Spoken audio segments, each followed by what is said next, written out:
Terima kasih. Assalamualaikum warahmatullahi wabarakatuh. Waalaikumsalam warahmatullahi.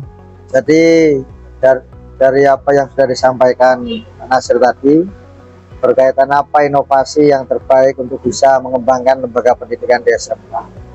Pertama, konsep pendidikan itu ada 3 hal yang harus kita tangkap.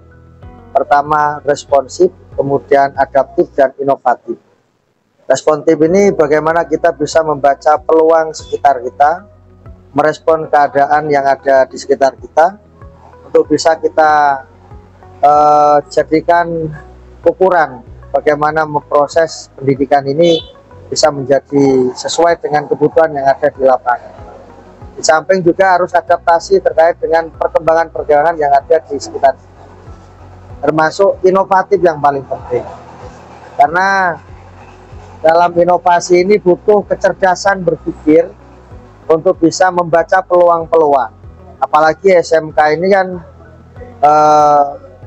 diharapkan bagaimana lulusannya harus siap kerja, siap menghadapi tantangan zaman, yang tentu di situ penuh dengan tantangan-tantangan yang menguji kualitas kemampuan lulusan. Maka kalau dalam pendidikan itu ada 3 tujuan pendidikan yang kita tidak bisa pungkiri. Pertama, learning to know, belajar itu untuk tahu pertama. Yang kedua, learning to do, belajar untuk bekerja. Maka yang jelas semangat anak-anak di SMK ini, karena SMK dididik dengan pendidikan yang bagaimana mungkin 70% praktek dan punya kapasitas skill sesuai dengan jurusan yang dimiliki, maka learning to do ini mereka belajar bagaimana bisa siap kerja setelah lulus nanti. Apakah kerja di dunia industri atau di dunia usaha, atau dia bisa mandiri untuk menciptakan lapangan pekerjaan. Jadi entrepreneur sesuai dengan kemampuan kapasitas yang dimiliki.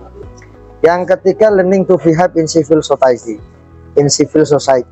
Belajar untuk bersikap di tengah-tengah masyarakat. Maka ukuran pendidikan itu sesungguhnya tidak hanya urusan bagaimana dia cerdas otaknya, akademiknya pinter, tapi bagaimana juga attitude-nya.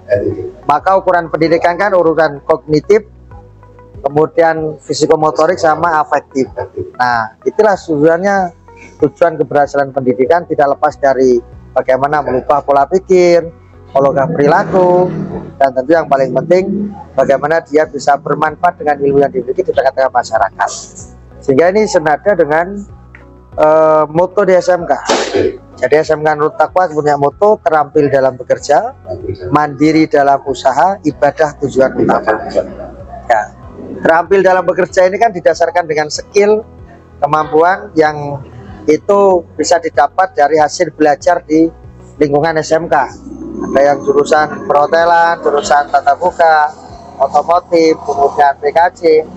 Nah, bagaimana dengan skill-skill yang dipelajari di lingkungan SMK ini bisa betul-betul mencetak anak-anak punya kualitas yang sesuai dengan kualitas yang diharapkan. Jadi di samping skill, juga di SMK ini menanamkan spiritualitas yang harus seimbang.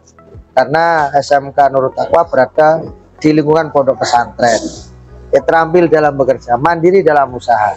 Ya, diharapkan tidak hanya kemudian alumnus SMK Nurul Taqwa ini menjadi pelamar bekerja di dunia ini, tapi juga diharapkan bagaimana bisa membuka lapangan pekerjaan. Sehingga antara input, output, outcome. Outcome-nya ini bisa bagaimana ada benefit dan impact-nya. Ada nilai manfaat dari ilmu yang ia dapatkan, ada impact yang bisa dapat dari kepada lingkungannya.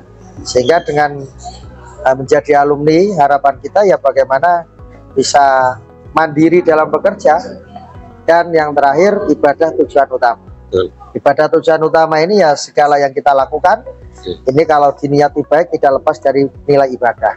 Apapun itu, meskipun kita ini hari ini Pak Sulu menjadi PNS, ya, saya menjadi DPR, dan semuanya yang hari ini terlibat menjadi tenaga pendidik, Tentu semangatnya kalau diniati baik akan bernilai ibadah.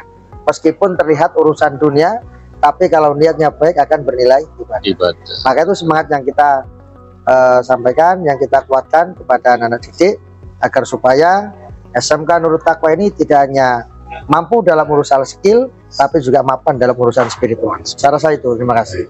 Menurut Pak Haji, inovasi sangat penting sekali SMK Pak Haji. Ya, inovasi yang dilakukan tentu ini kan bagaimana menyesuaikan terkait dengan kebutuhan baik itu internal maupun eksternal.